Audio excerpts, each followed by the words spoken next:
ভিডিওতে আমরা 100টা কুকুরকে তাদের নিজেদের বাড়ি খুঁজে দিতে চলেছি। এই ডগগুলোর মধ্যে একটাই কমন জিনিস, যে হয় এদেরকে তাড়িয়ে দেওয়া হয়েছে অথবা কিল শেল্টার থেকে রেস্কিউ করা হয়েছে। এমনকি এই ভিডিওটা আপলোড হওয়ার আগে এদের মধ্যে কয়েকজন মারাও যেতে পারে। তাই আমরা এই সমস্ত ডগদের একটা বড় স্যাংচুয়ারিতে নিয়ে এসেছি, যাতে তাদের প্রত্যেককে কেউ অ্যাডপ্ট করে নেয়।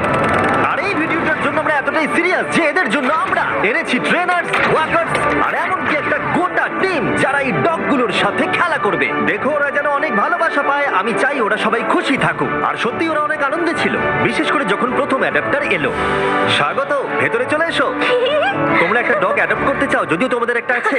হ্যাঁ, আমাদের একটা ছোট ডগ চাই যাতে এর সাথে বন্ধুত্ব হয়ে যায়। আর যদি আপনারা ভেবে থাকেন যে এরা এখানে আসলে কি করে পৌঁছালো, আমরা গোটা রাজ্য জুড়ে এক ক্যাম্পেইনের পিছনে লাখ লাখ ডলার খরচা করেছি যাতে অনেক বেশি মানুষ এখানে আসতে পারে। তোমাদের বিস্কিটকে কেমন লাগছে? ও, এই খুব আর কিউট। যদি তোমাদের পছন্দ হয় এদের দুজনকে পার্কে নিয়ে গিয়ে খেলতে দিতে পারে। হ্যাঁ, তাহলে তো দারুণ হয়। ওরা একসঙ্গে দৌড়চ্ছে। হ্যাঁ হ্যাঁ, এ খুবই ভালো। তাহলে কি তোমরা একে নিয়ে যাবে? হ্যাঁ হ্যাঁ, নিশ্চয়ই। একে আমাদের হ্যাঁ। খুব পছন্দ হয়েছে। একটা অ্যাডপ্ট হয়ে গেছে আর 99টা বাকি। আর একটা ডগ দৌড়ে পালাচ্ছে আর আমরা একে ধরে ফেলেছি। সবাই একে চিয়ার করছে। ঠিক আছে, যে রকিকে অ্যাডপ্ট করবে তাকে গুড লাক। এ খুবই এনার্জেটিক। আর যেটা আপনাদের জানা উচিত, যারা যারা ডগকে অ্যাডপ্ট করছেন, ও, কি সুন্দর। আর তুমি এখন মুক্ত বার্কলি, এ তো দারুণ।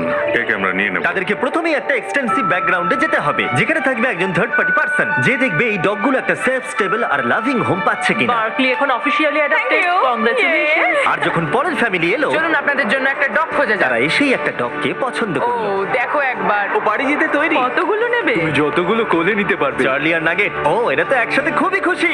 তারপর চার্লি আর নাগেটকে বাই বলার পরে ওদের ঘরগুলোকে তুলে নেওয়া হলো। হাই, আমি কার্ল। আমার বদলে ডগস দেখতে চাই। হ্যাঁ, সেই জন্যই তো আমি এখানে আমি এসেছি। চ্যান্ডলার, দেখা করে ভালো লাগলো। কেমন আছো? আমি জিমি। হাই। তোমার মুখ দেখে মনে হচ্ছে তুমি ব্রাউনিকে পছন্দ করেছো। এ খুব কিউট। প্রথম দিনের শেষে 8টা ডগ অ্যাডপ্ট হয়ে গেল, কিন্তু স্বাভাবিকভাবে কিউট আর ফ্লাফি ডগসরা সবার আগে বাড়ি পেল। কিন্তু এইভাবে সমস্ত ডগ অ্যাডপ্ট হলে কয়েক